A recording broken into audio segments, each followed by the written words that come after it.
Hello and We're welcome not. to the Why Postliberalism Failed podcast. This is episode 13. My name is James Patterson, and with me is Dr. Thomas Howes, my co-author and co-host, who is currently battening down the hatches at his house. So he will be a bit of a rare scene while we interview today's guest, Dr. Paul DeHart, a professor of political science at Texas State University. He's been there since 2009. So what did you? I'm looking at your bio here. Help me out here. Where did you get your PhD? Oh, it's from UT, UT. University of Texas. Worked with Jay Budziszewski and Rob Coons, Jeff Toulis, H.W. Perry, Paul Woodruff, but Jay would be the name that most people would know, I think. Absolute titans, and has written books like Uncovering the Constitution's Moral Design and Reason, Revelation, and the Civic Order, which I believe he edited with Carson Holloway. Got to say, Constitution's Moral Design is such a great book. Really, really wonderful. He's written for journals like Polity, Critical Review, Locke Studies, Perspectives on Political Science, and the Catholic Social Science Review. And his interests are in American constitutionalism as well as the political ideas of Hobbs, Locke, and other such classic political theorists. So, we've already kind of seen Paul because we've been discoursing a bit about his own biography. Paul and I, of course, are very old friends, so this introduction lacks formality. No. Formal introductions are not for friends. That's right, Paul. Welcome to the podcast. Great to be here. I'd say I used this line before. Long-time listener, first-time caller. But, oh my gosh! But I've listened to the podcast, but it's a relatively new podcast. It is. Yeah. Your new book is The Social Contract and Ruins, Natural Law and Government by Consent. It's on Missouri Press. It's 4 million pages long. Sent this thing to me in the middle of the semester when I've got 100 plates spinning. You expect me to read all this? Absolutely. That was my goal, was to see if I could distract you mid-semester. Holy smokes. How many pages are just notes? Oh, there must be there's got to be like 120, 130 pages of notes, which was necessary to pare down the text. Why do anyway? So I'm not doing a good job selling your book. So it's fantastic. Of course, this is right up my alley, both topically, but also in terms of the position you take. So it might seem weird that we're bringing you on given these topics, but of course, these are topics that are very related to ongoing criticism of liberalism that we've seen from so-called post-liberals like Patrick Deneen, Adrian Vermeule, Gladden Papp, and Sora Mari. And one of the things that they'll regularly refer to is the idea of liberalism having this kind of like artificial neutrality rooted in consent. So as long as consent is the basis for political society, there's no moral foundation. So you've written a very long, very studious, very thorough text on this very question. So are social contract theories purely conventional and amoral? Yeah, that's fantastic. That's exactly what I'm trying to get at. And the answer is, the simple answer is they are not. There are, of course, versions of social contract theory, or if I can confine it for a moment to political contractarianism, the idea that political authority and obligation are founded on consent. There are of course versions. There's the Hobbesian version that has a distinctly modern moral philosophy that says nothing is absolutely or simply good and evil. Rather, good and evil are as so far as pure nature is concerned, a matter of desire and aversion, and then in a civil society, a matter of law. Hobbes is, of course, an individualist anthropologically. He's a nominalist, anti-essentialist metaphysically. And he says that at one point that ethics and politics are sciences like geometry and a priori and demonstrative because they come from principles that we make. Ask a good geometer if geometry comes from principles that we make, and they're going to say no, but Hobbs says this, and then of course there's a contemporary version of that in David Gautier, who says that morality needs to be contractarian, not just political foundations, but moral foundations. And he says morality is built from pre-moral foundations, which I think is, of course, an incoherent position. And then you have Rawls, who wants a kind of moral and metaphysical neutralism on which to rest a theory of justice, ultimately. So there are such theories, but I want to argue that such theories are incoherent foundations for government by consent, for the idea that consent is necessary for political authority and obligation, and also that prior to Hobbes and prior to contemporary reflection, that there are other theorists who insist on the necessity of consent for political authority and obligation, who are moral and metaphysical realists. And we can find this in the Anglican divine Richard Hooker. I know there's some debate about how to understand Richard Hooker. Wait, is this the judicious Hooker? The judicious Hooker. That's the judicious right. Hooker. For those of you who are have read Second Treatise of a Government by John Locke, this is the judicious Hooker. The judicious Hooker. The judicious Hooker, who speaks about the time before there was government, describes it as a state of war, says there's no redress for grievances. Because there's no redress for grievances and all these injuries, people would leave it. They would consent to establish a political order. He's a classical natural law guy. But he's a filthy Protestant, Paul. What about what about the good Catholic tradition of throne and altar, of divine right? Certainly, like, you wouldn't find in Spain something like this, would you? No, never in Spain, except maybe a Jesuit or so, and some Dominicans. Some Dominicans in the 16th and 17th century in Salamanca. These are more Protestant tricks, aren't they? Well, it's interesting that Hobbes was deeply opposed to Francisco Suarez in Salamanca, Spain, to Robert Bellarmine, precisely because, as Hobbes reads them, these guys are setting up the possibility of the consent of the community as a foundation for political authority and obligation, and the right to depose unjust rulers, tyrannical rulers. Suarez famously says that a just war must sometimes be waged against a tyrannical king. And if we look at the Salamancan theorists in particular, who are, I think we could call them Renaissance or Revival Thomists, as Quentin Skinner does, these guys espouse natural equality, which I think we might want to come back to, but natural equality is a classical Christian idea. You don't find it in pagan thought. You don't really find it in the Stoics. Kyle Harper says, for instance, that the Stoics some of them might posit that we all have dignitas, but dignitas also comes on a sliding scale, right? It's early Christian thinkers like Lactantius, Ambrose, Gregory the Great, who talk about the natural moral equality of human beings. But if to move back to the Salamancans, they describe a state of nature.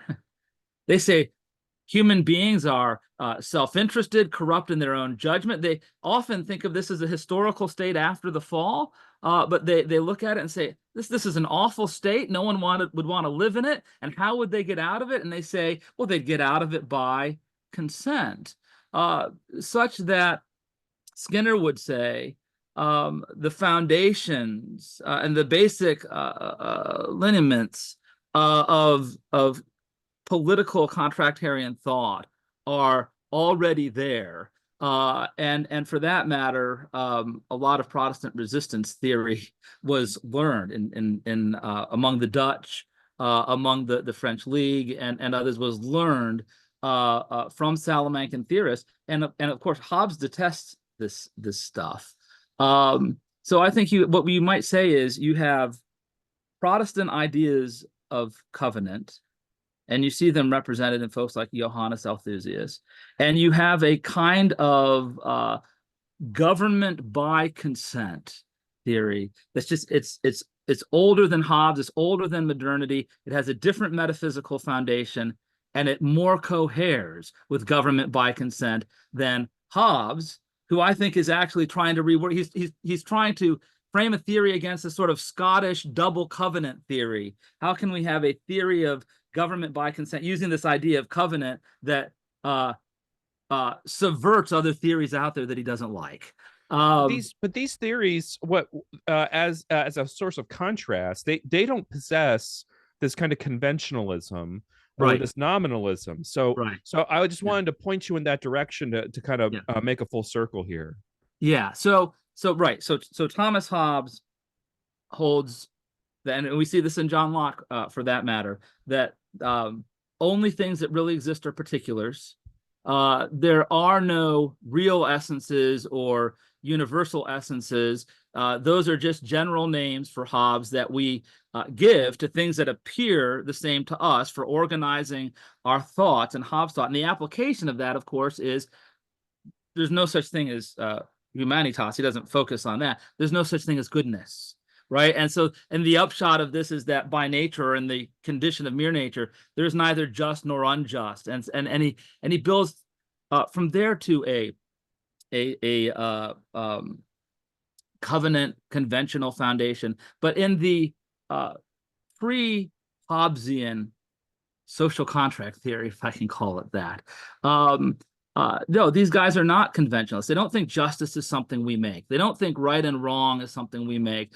They think that it is not only founded in the nature of things, but there's an objective, real good that is the ultimate ground of this. And really at the center of my argument, and I think relevant to thinking about things like so-called liberalism, which is such a multivalent word. But if we think about liberalism in terms of government by consent, you really do need a real good to ground it, because government by consent, if it makes sense at all, isn't some sort of hypothetical promise thing. I think maybe that's what Hobbes meant. We're talking about hypothetical agreement, not actual agreement. Government by consent is an application of the moral norm that we ought to keep our promises. And then we need a coherent foundation for that. And the idea that we make right and wrong, just and unjust, good and evil, or that these are at their foundations made at all, is incoherent. And a coherent account of ought itself requires an uncreated good. And that means that the moral norm that we ought to keep our promises requires an uncreated, real, and objective good.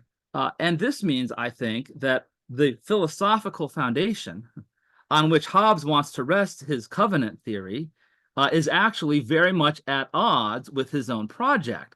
And there are a lot of people who say, well, so much for consent theory, except that there are these other theorists older than Hobbes who say, we think, given human equality, that consent is a necessary foundation. Consent, understood some way or other, is a necessary foundation of political authority and obligation. And we believe that this is ultimately rested on a real good and an application in some way or other of the norm that we ought to keep our promises. So I think, if you will, that Hobbes is at war with himself. He doesn't have a coherent foundation for keeping our covenants made, because he wants to rest keeping our covenants made ultimately on a moral foundation that ethics and politics are demonstrative deductive sciences because they derive from principles that we make. Well, if we make it, it's just a matter of will, and will as such doesn't bind anyone, right? If there's lots of agreements for some agreement we make with each other to bind other agreements, the basis can't be agreement. There'd have to be some additional thing, some foundation of obligation that's not reducible to agreement itself. So here's Hobbes, seemingly, maybe ultimately he just rests everything on mere power, but seemingly saying, this is a matter of political order, of a covenant of everyone with everyone to escape the state of nature, which is a war of all against all. And you say, great, Mr. Hobbes, what's the foundation for we keep our covenants made? And Hobbes says, well, the foundation is ethical and political principles that we make. And you say, so we're bound to keep the covenants we make because of principles about justice that we make, but that's ultimately an incoherent foundation. So I think that there is a fissure here in Hobbes's own thought that his philosophical foundation could support what he wants to do, even. But at the end of the day, the coherent consent tradition are these guys that are moral and metaphysical realists, who believe there's a real good, an objective good. And this is older than Hobbes. And even where it's contemporaneous to, say, a John Locke, we can find, I think that Locke believes there's a real moral law. Hobbes has a conventionalist or moral contractarian, we make it strain, at least. He also has a omnipotent power imposes its strain in his thought, right? So we can call him, as some theorists have, a moral constructivist. We make it. I don't think that's the only thing going on in Hobbes. I think there's a omnipotence imposes its strain in Hobbes too. But there are theorists downstream from Hobbes that say, we make it. But one of those guys is David Gautier. He thinks Hobbes is a we make right and wrong kind of guy. But then he says, well, but Locke's not. Locke is not a moral contractarian. But Locke is a nominalist. And so I think there is a real coherence problem ultimately in Locke's thought. But Algernon Sidney is a government by consent guy. And he's a moral realist. And he's seems to be a metaphysical realist. And James Wilson, the American founder and framer, who says, forget Hobbes on things like sovereignty, but also on things like the foundation of obligation. Wilson doesn't like Blackstone. He thinks Blackstone's a kind of Hobbesian on the foundations of obligation, especially when it comes to law of all kinds. And then he says, and by the way, Locke's a problem too. Locke's political theory has some good things in it, says Wilson, that I'd like to endorse, but says if we accept his epistemology, his theory of knowledge, we'll end up with the radical skepticism of David Hume. And so Wilson more or less says we've got to punt the essay concerning human understanding. And you say, Mr. Wilson, where would you have us turn for moral foundations? And the answer through those lectures on law is repeatedly Cicero, if the Latinists, the Roman Latinists will allow me to mispronounce Cicero, and the judicious Hooker, who was deeply formed in his thinking by, of course, the high Middle Ages Dominican Thomas Aquinas. So that was I let you roll, man, because I know. This just is interrupt. Yeah, you gotta let it roll, because when it comes to this subject, there's a lot to lay out. Yeah. And so there's there was a lot to cover there, but I wanted to point out another element to all of this, which is that the story we're often told, for those of us who go through your standard political theory courses or history of political thought courses, is actually to follow this track that you're describing, where normally the syllabus, like if it gets to Cicero, it probably doesn't. It stops at Aristotle, and then it goes to Hobbes. There's this huge gap. But then when it gets to Hobbes, it sort of follows the conventionalist story, right? You go Hobbes, Locke, Russo, and then there will be sort of like discussions maybe of liberalism and people like Rawls, and these sorts of figures. But what's weird is that the Salamancans and people like Sidney people like Bellarmine. Why don't they show up in this story? Why is it that they've been more or less omitted? Yeah, I think one of the reasons it's omitted is because it's omitted in the education of a lot of people. So it's been generational that we've been doing Yeah, this to ourselves. I think so. I think there's a lot of scholars who just don't know the story because of scholarly divides. For instance, there are a lot of folks who I think have not read Quentin Skinner on this and the Skinner school. I have problems with Skinner's what we might his historiography or his philosophy of history, and I've criticized that before. But he does pretty good spade work and detail work with important theorists and makes, I think, fundamentally important connections. And Don Lutz, in Origins of American Constitutionalism, will refer to that work, right? He'll refer to Volume 2 of Skinner's Foundations. So Lutz knows this. I'm also so that's what I'm thinking of the smaller blue book. Oh, Um, okay. Yeah, I have the yeah. edited volume of all the different constitutions. I think the other one's packed somewhere. No, also good. I was looking at my notes and trying to find a quote from Watts that I was certain he made, and I couldn't find. I rereading Origins, and I finally pulled that off the shelf and read the introduction. It was like 2 years of trying to find this. I'm like, oh, Was that's it where. in that one? Yeah, no, it was Oh in my that one. goodness. But that's such a So, good moment for a oh, person to finally find a thing oh to yeah. I'm like, I have this in my notes in quotation marks. I cannot have just invented this, but I can't find it anywhere in Lutz. I finally did. But so he makes this connection. I also think that there, was a tendency for a long time to think of social contract theory as perhaps distinctly Protestant or a secularization or something like that. And so, and I'm sort of, you'd have Catholics who might think that, and therefore to hell with social contract theory. You have Protestants who might think that, and we're not going to talk about the Salamancans. And I think that the scholarship is the really good scholarship on this stuff is getting to a place where we can have these conversations. And but I think there was a long period in which it's just generation after generation didn't uh, uh, didn't read this stuff comprehensively. You had the sort of the Renaissance and the recovery of in Greek of certain texts and this excitement surrounding Plato and Aristotle. And of course, Hobbes, Locke, Rousseau is very modern, very, very in vogue.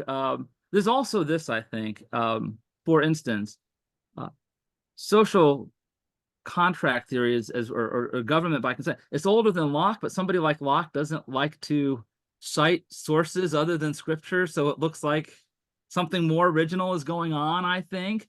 But multiple scholars I've read attribute Locke's or elements of Locke's thought to the Protestant syndic of Emden, Johannes Althusius, in the early 17th century. And Althusius was deeply informed by Aristotle and also by Fernando Vasquez, who's a Salamancan theorist. And I've asked scholars over because I've looked for the connection, where's the evidence that Locke actually read Althusius? And the answer is not there. But I think you have these ideas in England, some coming from Holland, and Locke spent some time in Holland, and the thinkers in Holland read Soto, read Vasquez, read some of these other folks, and knew their work, and it was influential with them. I also think one of Lutz's suggestions is that that American thought owes something to Suarez and Bellarmine here, and that Skinner has more or less established this, but also that Jefferson probably didn't think he could very well say that he owed something to them. And why Well, would you think? we know that the way that Jefferson came to know Bellarmine's work was by reading Filmer. And Filmer was Robert Filmer is just like lighting up Bellarmine, and the copy that Jefferson has of Filmer's book Patriarcha, all of his notations of approval are all indicated around the Bellarmine quotations. Is no use for Filmer. Yeah, yeah, So yeah, here's the yeah. great critic of priestcraft, Thomas Jefferson, reading these Dominicans and Jesuits very approvingly. No, this is fantastic, by the way, right? Because and he couldn't. So he probably, I guess, he didn't think he could sign. And he clearly doesn't like the Jesuits on many counts, and yet, and what I find interesting here, and you can tie this to Locke too, is Filmer, first of all, is misrepresented when he is described as a representation of Aristotle and classical thought in the modern period to whom Locke is responding. When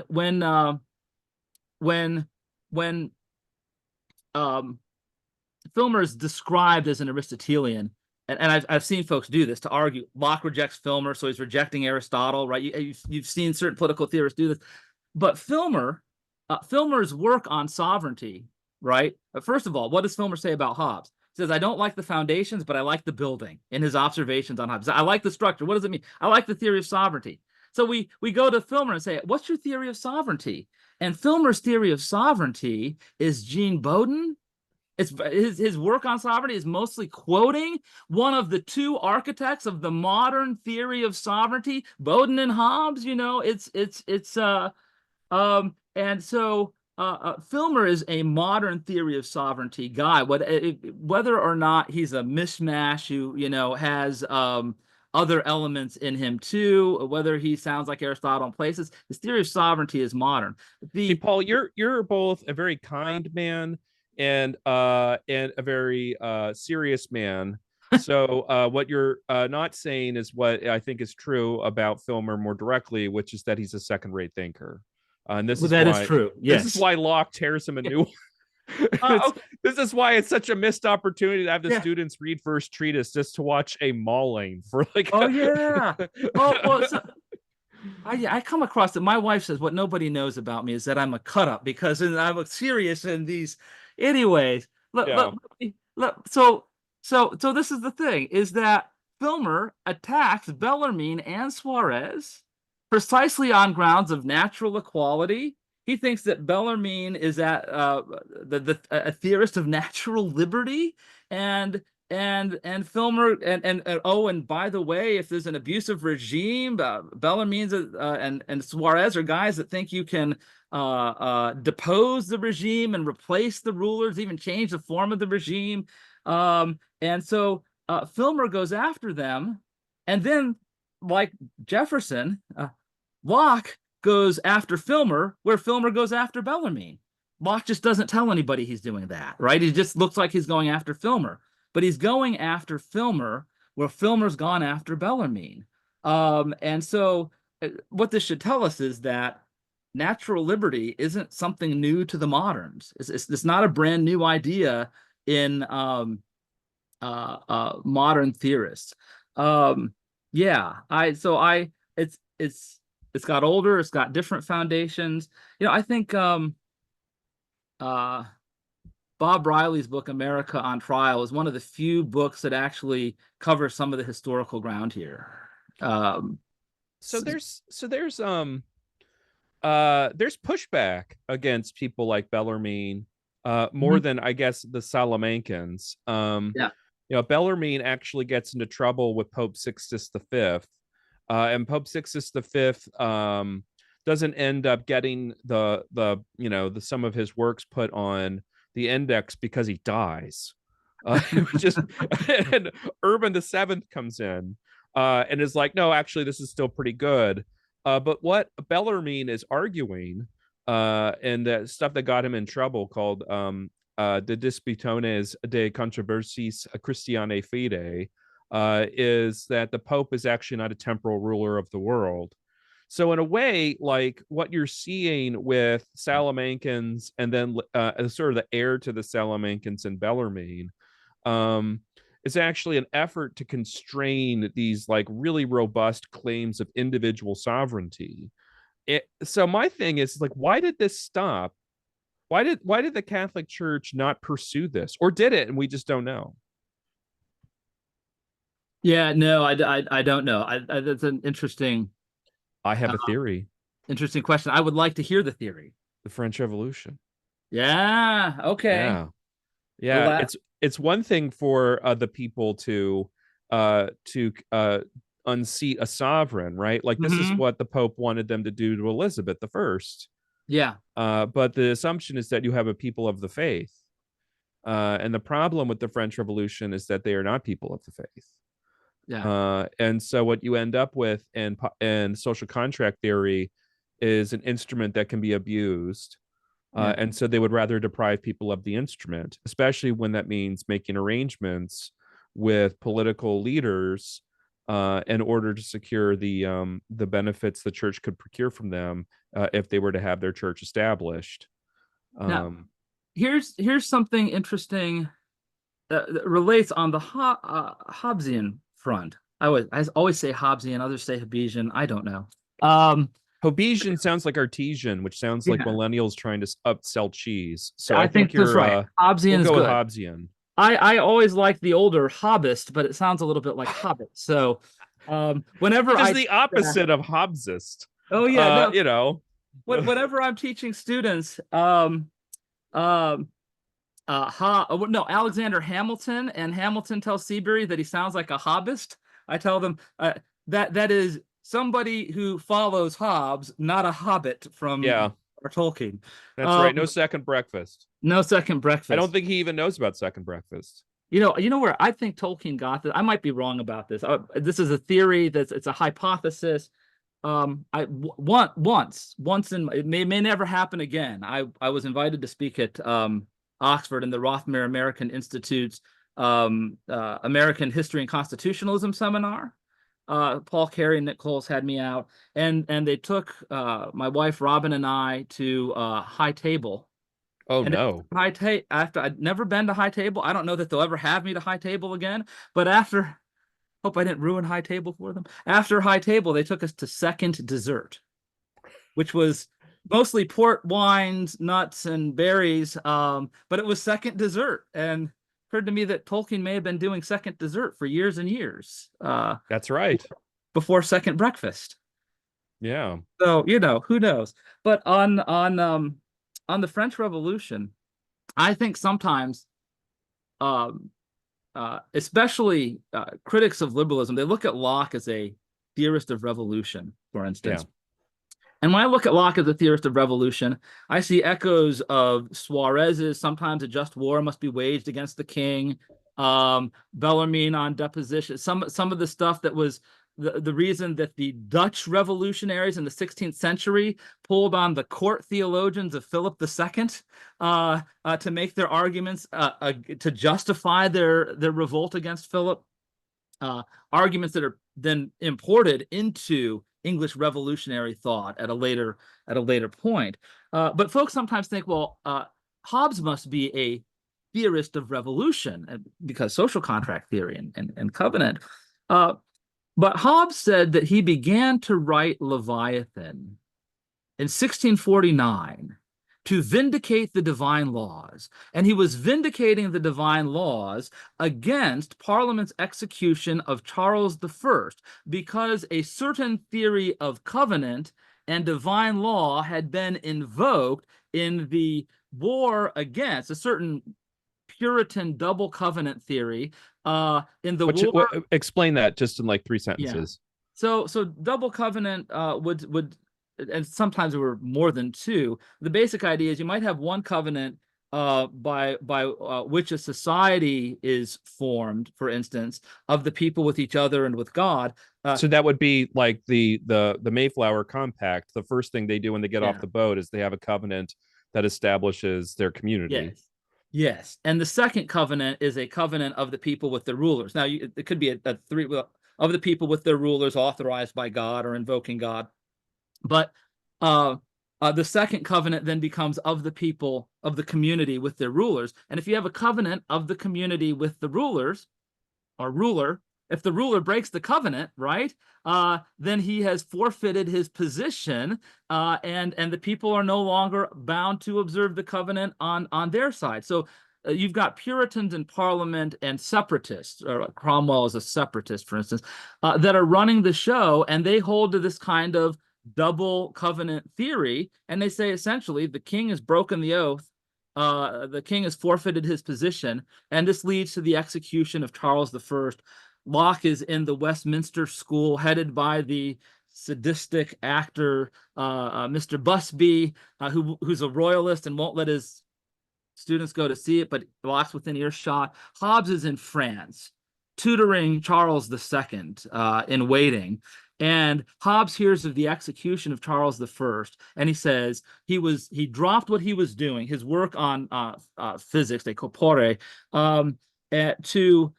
to vindicate the divine laws, which was to say those Puritans and separatists in Parliament who used the divine laws and their understanding of it and covenant to depose Charles I and execute him misunderstood it.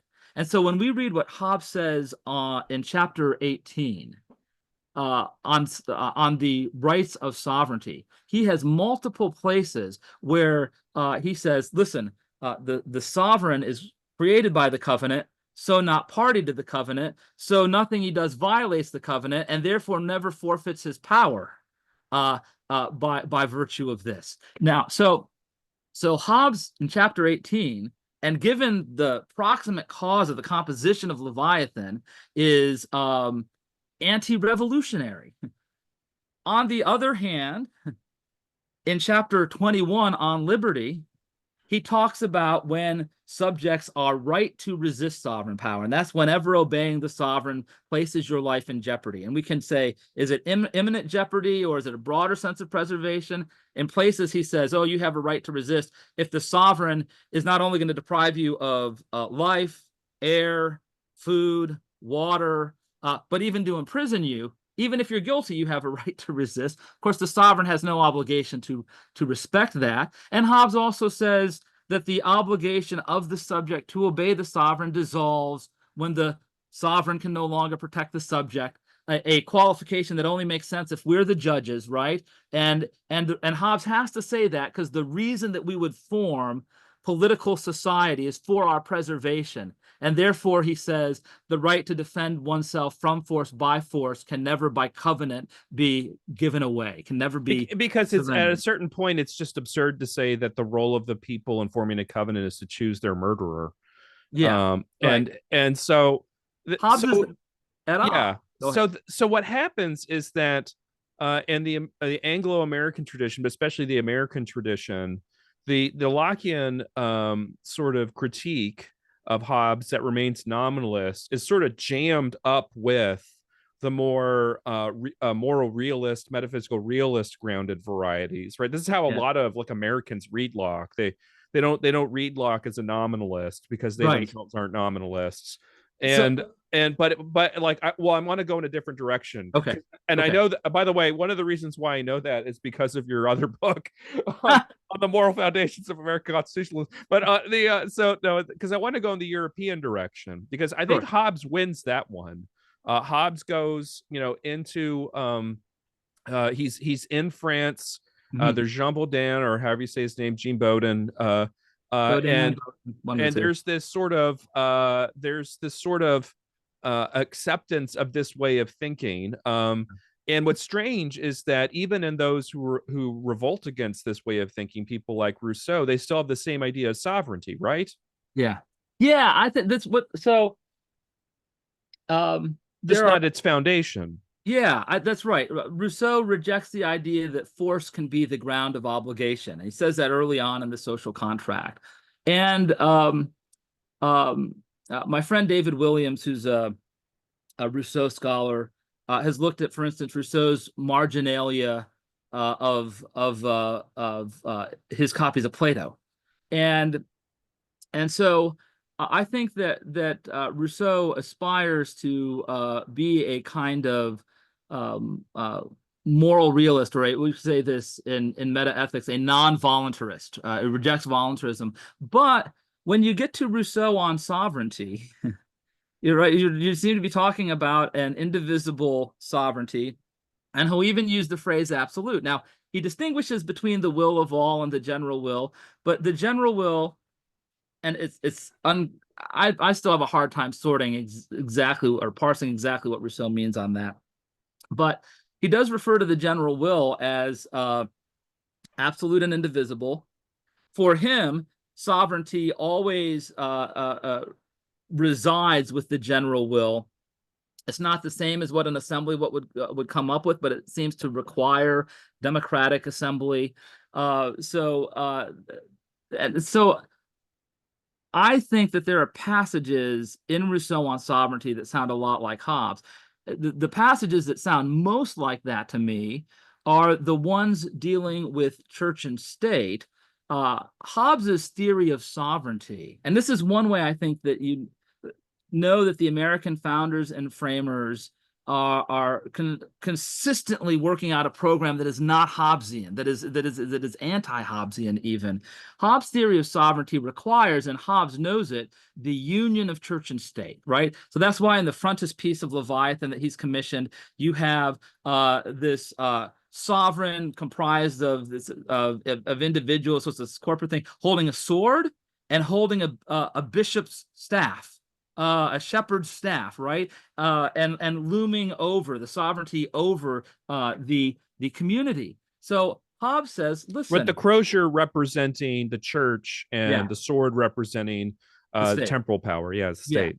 And so if we go to, make sure I have this right, I think chapter 42 of Leviathan, part 3, Hobbes says, Christian kings, by virtue of conversion to Christianity, should not have given up or be understood to have given up being the supreme pastor in the state. Well, what he's referring to, of course, is the ancient sacral regime, right, which was predominantly monarchy, in which the king was the high priest was the king, and existed to perform rituals to maintain cosmic harmony. It's why the Spartan kings were priests as well as warriors. That's where priesthood was located, but that was and Roman emperors from Augustus forward are Pontifex Maximus. There's a college, the highest college of Roman priests is the College of Pontifex. Pontiffs. It means bridge builder, and Maximus is the highest bridge builder, the greatest bridge builder. And every Roman imperator from Augustus forward, there's this fusion of it. And so Hobbes says, oh, you know what? Yeah, Christian kings should never have given that up. They're really the supreme pastor, by which he means functionally priest, with not only authority in matters of doctrine, he thinks, and to determine doctrine, but to perform every ritual, even if hands have never been laid on them. And the civil sovereign alone stands directly under God, and all other pastors stand under the civil sovereign in the regime. He, I think, rightly sees that his doctrine of sovereignty, the modern theory of sovereignty, requires that unity. And I think it's why the American founders and framers reject the modern theory of sovereignty. Rousseau looks at Hobbes and says, Hobbes is the only Christian writer to have gotten the essential union of religion and civil government right, but he was wrong to think it's compatible with Christianity. Right, yeah. And really, we ought to give that the boot. It cohered within this union, this integral union of there's that word, political order, cohered within pagan polytheism and pagan sacral monarchy, which Western Christianity has always rejected. Roman and North African, you have it's Galasius, but before Galasius you have Osius or Hosius, Cordoba, and others who reject this integralism. But can I just, as a throwaway, by the way, is the least interesting way to pronounce that word. I don't know why you would pick a way to pronounce that word that makes you stumble over it as you're trying to say it. But a lot of people were saying integralism. I always said integralism, and I think you should always trust me to be pronouncing it wrong because I'm from East Texas, and that's sort of what we do. I guess you appreciate this as a person who lives in Central Texas. Well, I grew up in Northeast Ohio. We like to say we get diction right, but then you go, you spend some time in England and you're like, yeah, no, No. for English, forget it. Um, yeah, no, I think that what you see with Hobbes is an attempt to recover ancient polytheistic sacral political order that unified in priesthood and civil sovereignty together, and that's where the modern theory of sovereignty goes.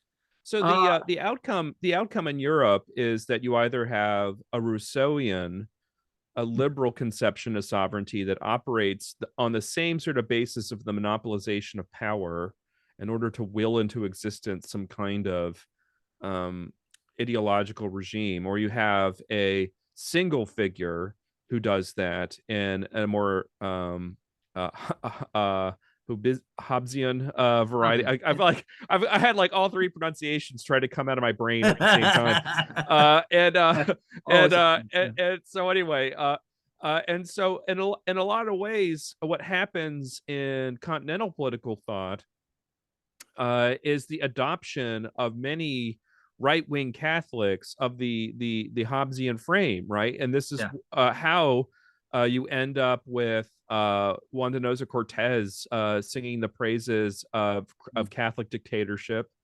It's how you have Louis Voulot insisting on, dictatorship. It's how you end up with Carl Schmitt praising Hobbes, and Cortez on dictatorship. So these figures that integralists cite, these that draw directly or indirectly from Hobbes, are not really drawing from a person with a Christian conception of sovereignty. Ultimately, are they?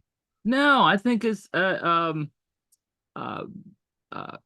repristination, return, revivification of ancient pagan sacrality. I think that Hobbes is looking back to pagan Roman emperors in all likelihood, and you have something of this in Byzantium, something of what you might call a sacral regime.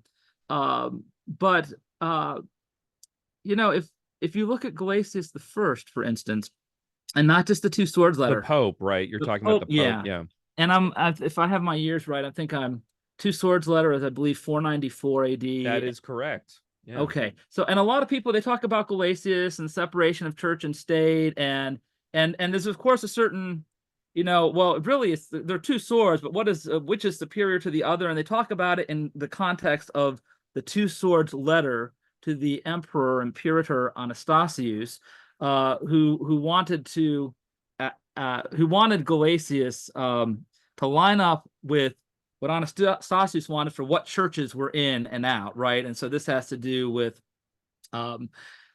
heresy, heretical doctrines, which churches are in or out, and Anastasius wants a unified empire religiously, right? So he's telling Gelasius, you got to let him in. And Gelasius says the point of the first letter there is to say, stay out. Well, Anastasius doesn't. And so Gelasius anathematizes him. And in the fourth tractate of the Bond of Anathema, Gelasius says, first of all, emperors have no competence. Civil rulers have no competence in religion. Why are they trying to involve themselves when they have no competence in this?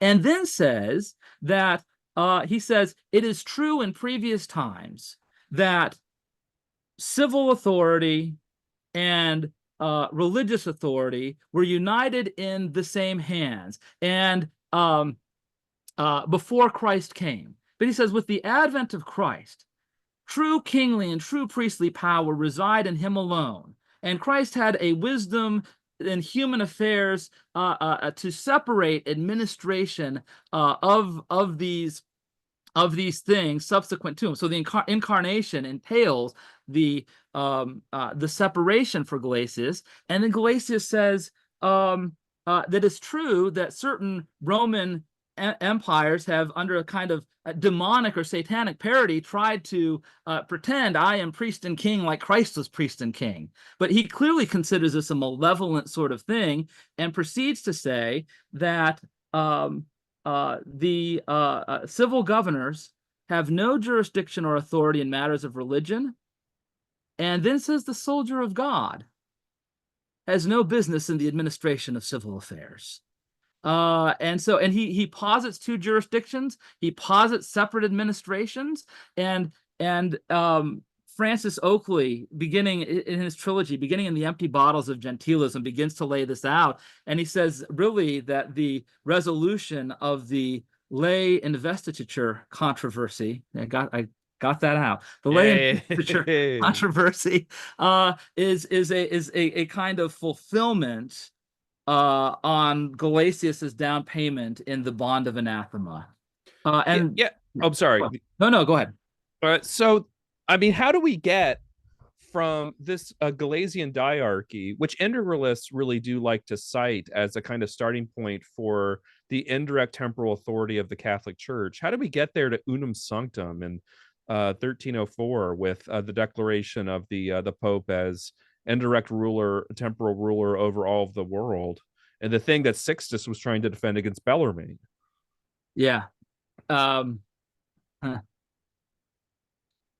I think in part this is a chapter in our book, by the way, so you better agree with me. Yeah, well, okay. Well, then lay it out first. Let me hear it laid out first. So the problem you run into with the collapse of empire, something Russ Hittinger once said in a really great talk, that Rome has never recovered from the loss of empire because that was its sweet spot. So once you had the splintering, the church became sort of constituent body within a lot of separate regimes, and was never sufficiently powerful to resist any of them.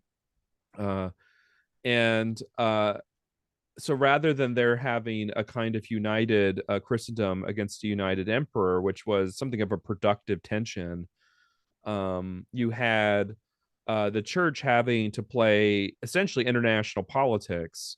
And the original frame for that international politics was one of papacy against kings. But the kings were kings over very small, disorganized areas where the church often was more concentrated and, in fact, in many cases, wealthier. So it could leverage its position of, like, immunity from civil prosecution. But gradually, by the 14th century, you have the centralization of authority in France. Yes. You're starting to see the same in the Holy Roman Empire. So there's a lot of sort of games being played where if the Pope needs the French to help stave off the imperial position, then then he has to start making concessions to the French, and that's where you start to get lay investiture issues in Germany end up leading to Gallicanism in France. In order to forego all of this, Boniface goes and basically a kind of theological fist fight with Philip the Fair, and tells Philip the Fair that he's got the Pope more or less has final sovereignty over the kingdom, and Philip the Fair contests that sovereignty by kidnapping the man. Unum Sanctum was not enough. The Pope dies a few days afterwards. I love how in all the accounts it's always of an illness, and it's like I think he may have been beaten to death. I don't know. Like I have a suspicion that it was not an illness. But so the problem that the church runs into is that eventually it's eclipsed in its political power.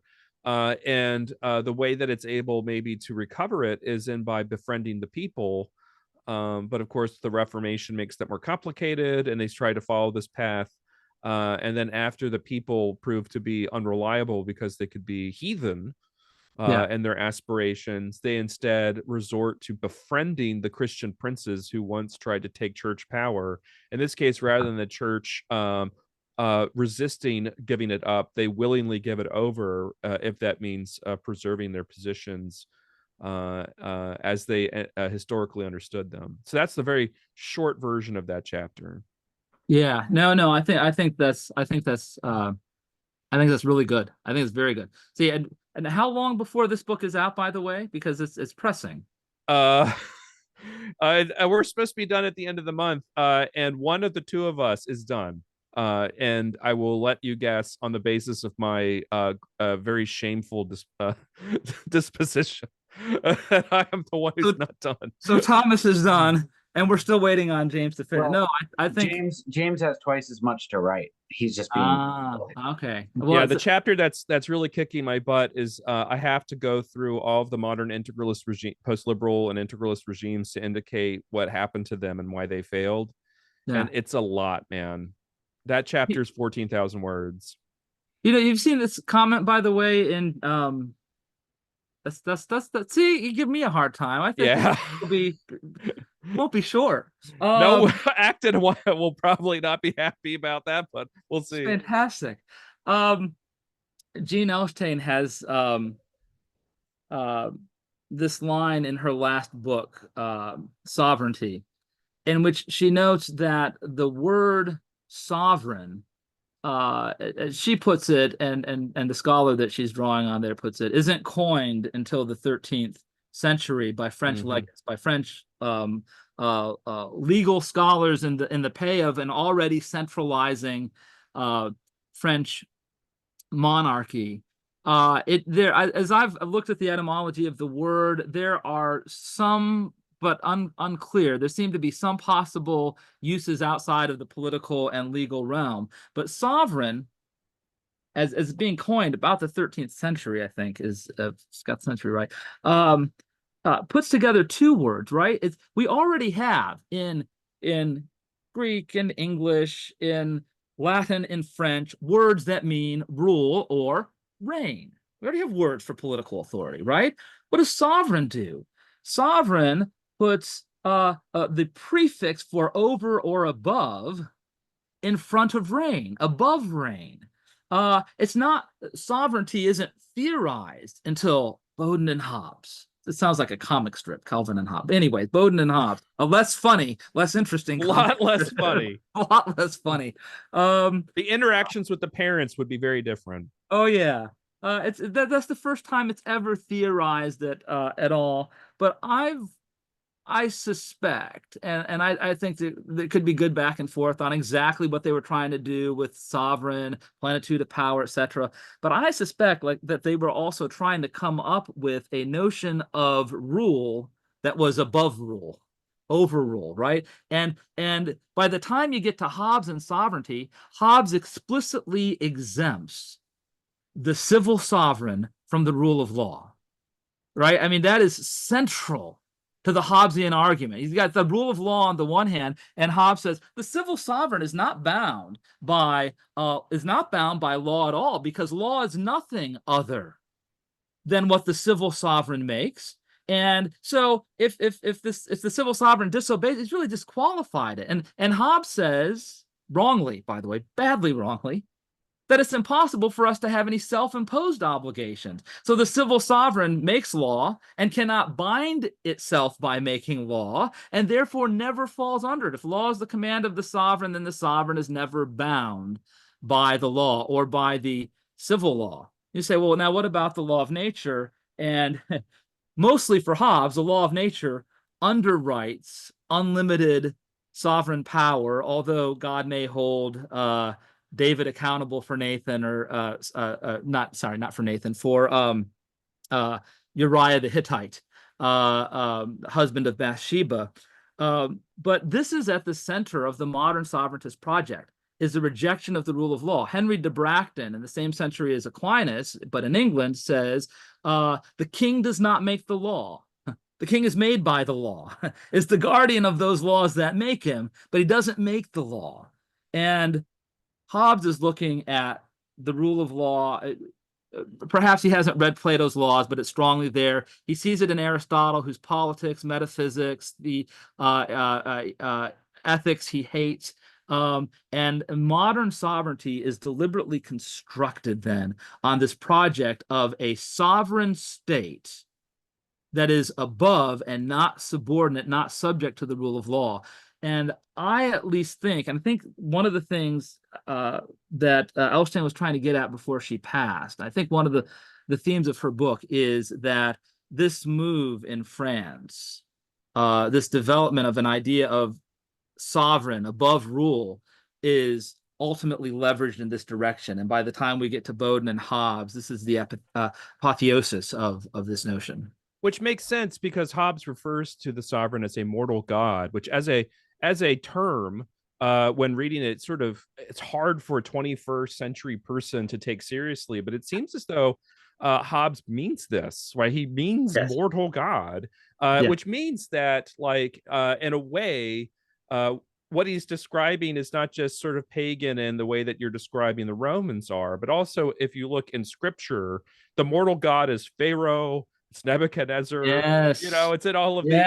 So imagine, imagine siding with the people who are directly opposed to the people of God. So I've a person wants me to ask you a question, which is going to be a bit of a sparked. This is going to start some stuff, all right?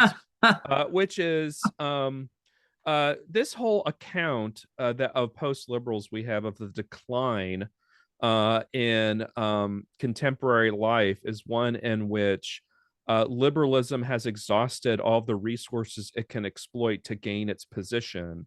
And this concept of liberalism that people like Patrick Deneen have is one in which they actually conflate Locke and Hobbes, and social contract thinking generally as an emancipatory venture and contained within liberalism. So to what extent is Deneen's account of liberalism correct or incorrect, and how much does it actually explain about the contemporary position we're in?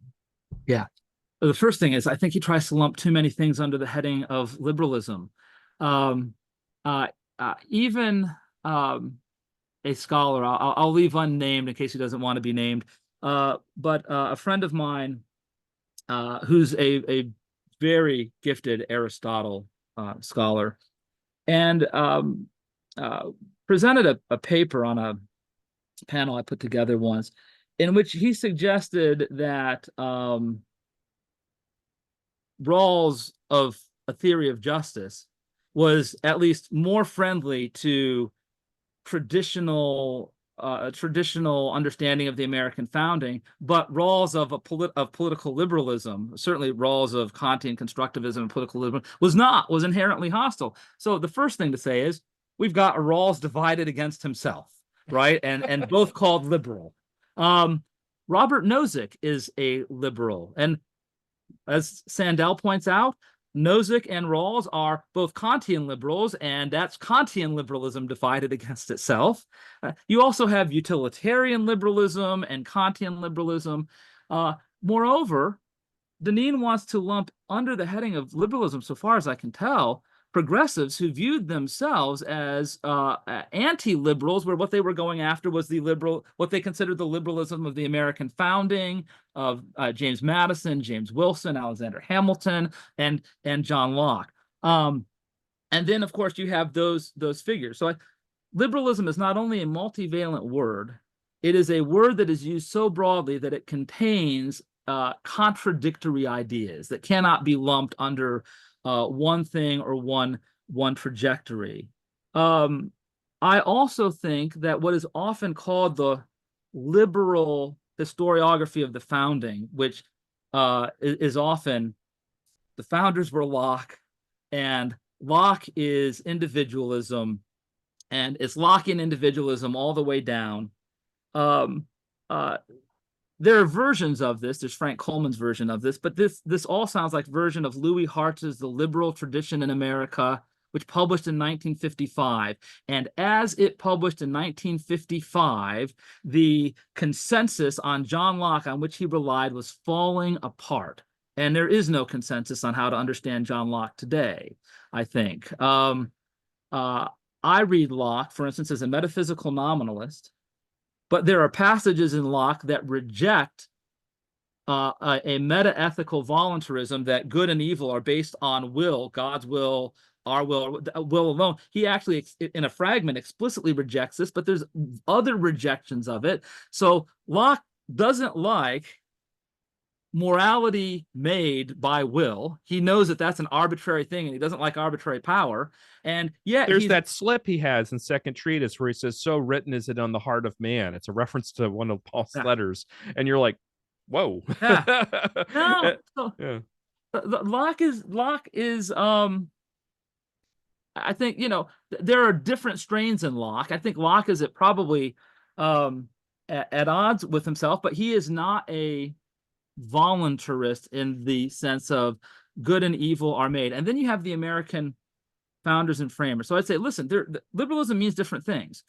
Progressives like Louis Hartz were trying to describe America as this Lockean liberal thing to say to hell with it, right? Because he rejected it. He's a progressive, and he wants to reject that. But he writes, the consensus on Locke is falling apart, and the liberal understanding of the American founding is about to fall. And as we move towards the 1960s, what is called in historiography the Republican paradigm is on the rise. And they over-minimalize Locke, I think. But by the time we swing through the Republican paradigm, the upshot is it's not all Locke all the way down. The American founders and framers may have understood Locke when it comes to political theory in ways that don't adopt or appropriate all of Locke, more in keeping with covenantal practices and understandings they had before Locke.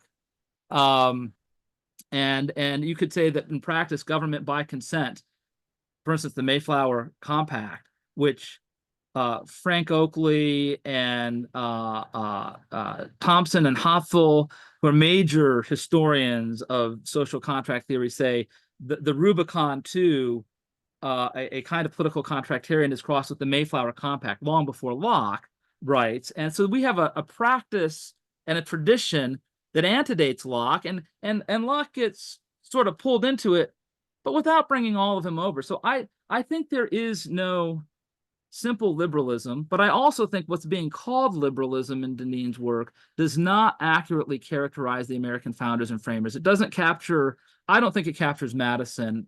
Madison says that the ultimate end of politics and law is the public good, right? Wilson is a moral and metaphysical realist. Otis was a natural law guy. Morality can't be made, and he grounds it in divine wisdom ultimately. But I've also done some work. I haven't published this yet. I think Justin Dyer's last book on the political theology of the founder that he did with Cody Cooper, references this unpublished essay I have that is on the nature of moral obligation and founding thought, in which I look at, among other things, the moral philosophy lectures often given by university presidents, though not always. And these are the teachers of the revolutionary generation, right? And these guys ground morality either in what we might call a compound property, or in two foundations: divine wisdom and goodness, and divine will and prescription. And they think you need both, right? You need real goodness and wisdom at the base of morality, and you also need legislation of it. But this is in Witherspoon, this is in Clapp, this is in the American Samuel Johnson. There's an American Samuel Johnson. This is in Gross. And we also find this in James Wilson's law lectures, and we find this in pamphlets. Some were election day sermons and things like this, but from the Revolution, we get this, that the ultimate foundation of morality is a real wisdom and goodness, capital G goodness, and also in the divine legislation that accompanies that. And this is the foundation. These guys are not moral contractarians. These people, they're not, there's no human nature. They're not subjectivist about good and evil.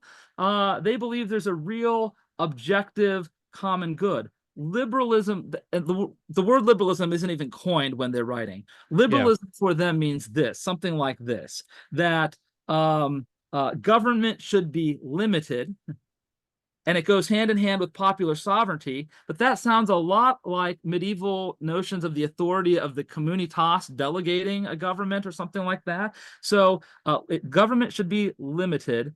There should be no, in political order, absolute and arbitrary power, right? Often, by liberty, they mean the liberty of concrete communities governing themselves. Most often by political liberty, Revolutionary era Americans did not mean individual liberty. I'm not saying they didn't mean that. Most often they meant the liberty of Concord, of Lexington. A story I tell, and I did this in a national affairs piece, and then in something I have coming out in an anthology Luke Sheehan is doing, is of an interview of the future Judge Chamberlain at 21 years old with Captain Prescott, who fought at the North Bridge in Concord.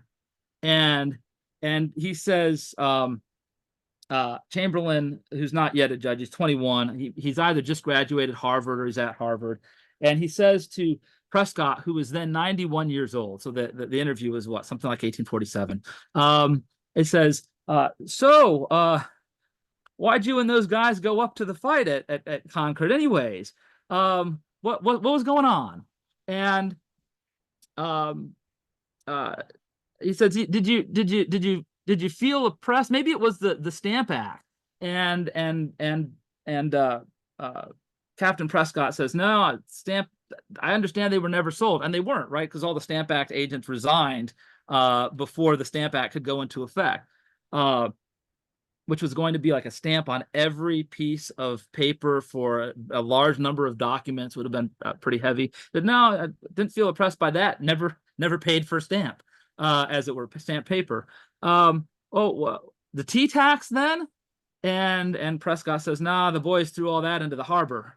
He says, well, perhaps you were reading the works on liberty by Harrington and by John Locke and by Paine. And Prescott says, I've never heard of most of those guys, heard of Paine, never read him.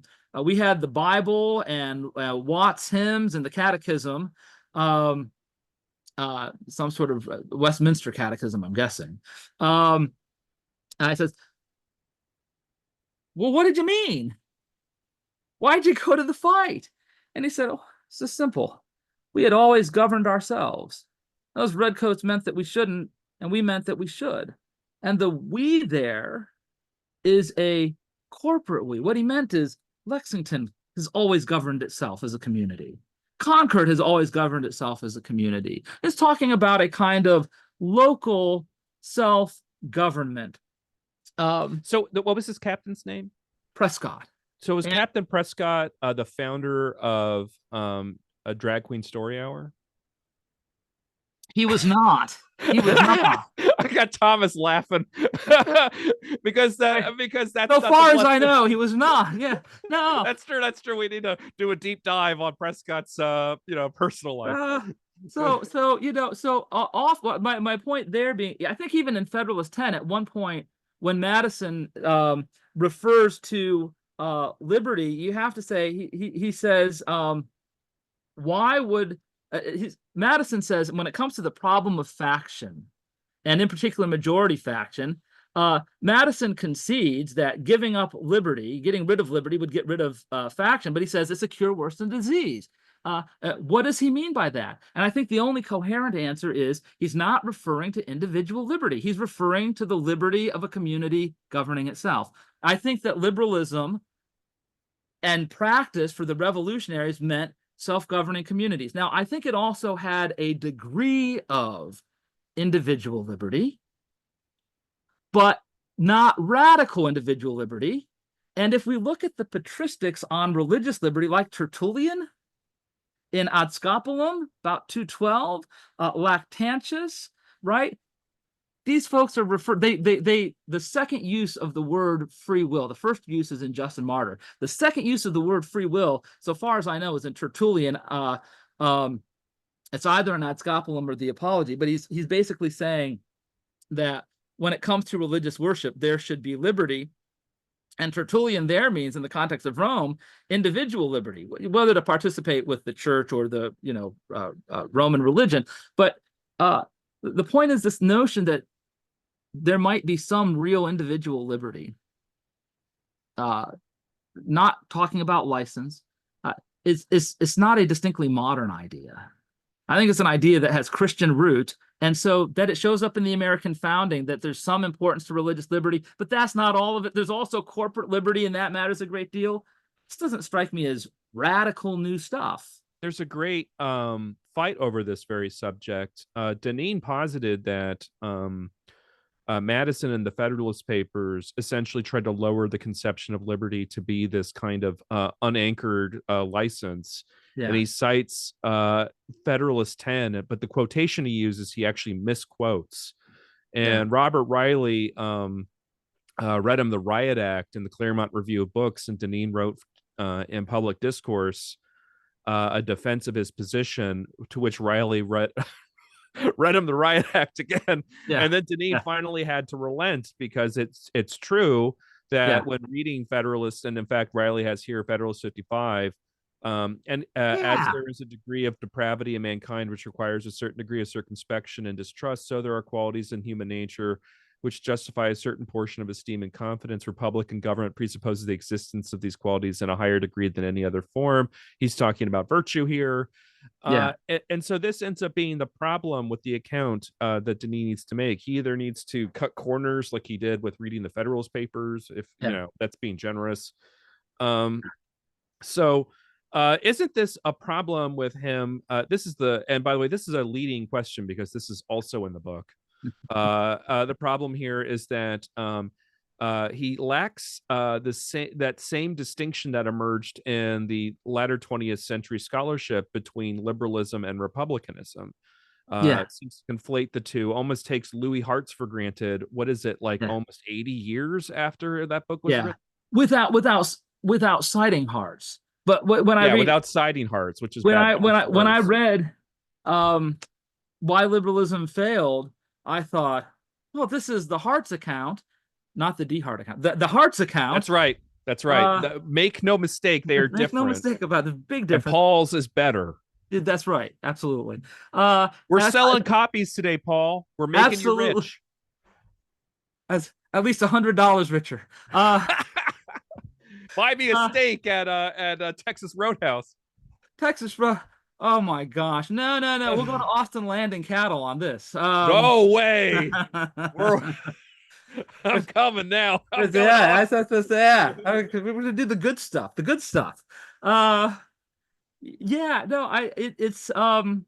I thought he's riffing Hartz. So I flipped back, and I'm like, no citation to Hartz. And the next thing I thought was, okay, he's riffing Frank Coleman's Hobbs in America version of Hartz, because it's exactly that. And there's no reference to that. And I've long thought, if we have a careful definition of liberalism for the American founders and framers, of limited government, a degree of individual liberty, but we're also talking about the liberty of local communities and governing themselves. Something Madison references in Federalist 14. If we then it would make sense to say, well, yes, if we define liberalism that way, there is a liberal element, limited government, not arbitrary power, communities that are self-governing, and a degree of individual liberty or natural rights. And I'm with Elizabeth Anscombe, the British analytic philosopher, who's no modernist, who says natural duties entail natural rights to perform the natural duties. So that natural rights isn't this inherently modernist thing. But then the other part is what you just mentioned. The the Republican part. So Ralph Ketchum has this book, Framed for Posterity, in which he talks about what he calls the liberal and the Republican elements of the American founding. And the Republican elements are the importance of virtue, Federalist 55. In fact, after you get to Federalist 51, and at the end of it, he refers to justice and the general good. The importance of virtue begins to rise in the Federalist. It certainly rises in Madison's convention debates and other writings, and then the emphasis on the common good.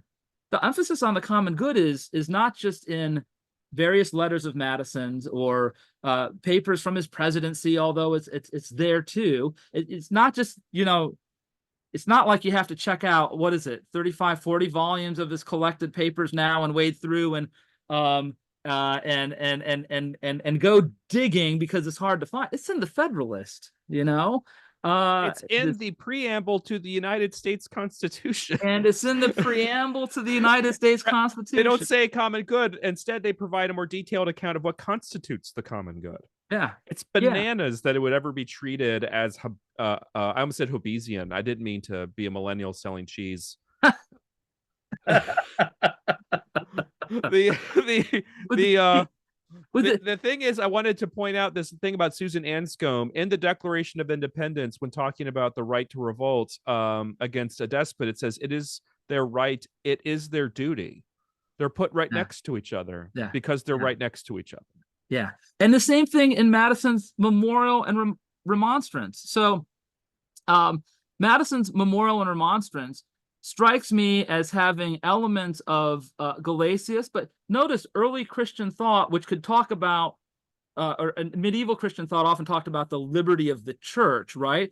But early patristic thought also had an element of individual religious liberty there too. So Madison may sound like, to a degree, a Protestantized version of this, but it's drawing on something, and Madison grounds the liberty of conscience and free exercise of religion in the prior duty of conscience. We have this duty that we owe, and we owe this particular one directly to God. And he says civil society can never come to have cognizance over our obligation to worship, and therefore, according to conscience, but our obligation, and therefore can never rightly infringe on it. But of course, if governmental power is a delegation from civil society, then it follows that government, and in particular the legislative power thereof, he says, can never come to have jurisdiction, can never come to have lawmaking authority over the right of conscience, which is founded on the duty of conscience. Or Hamilton in reply to Samuel Seabury, right? Hamilton begins with the duties of natural law and then moves to natural rights. He starts with natural duty and he goes to natural rights.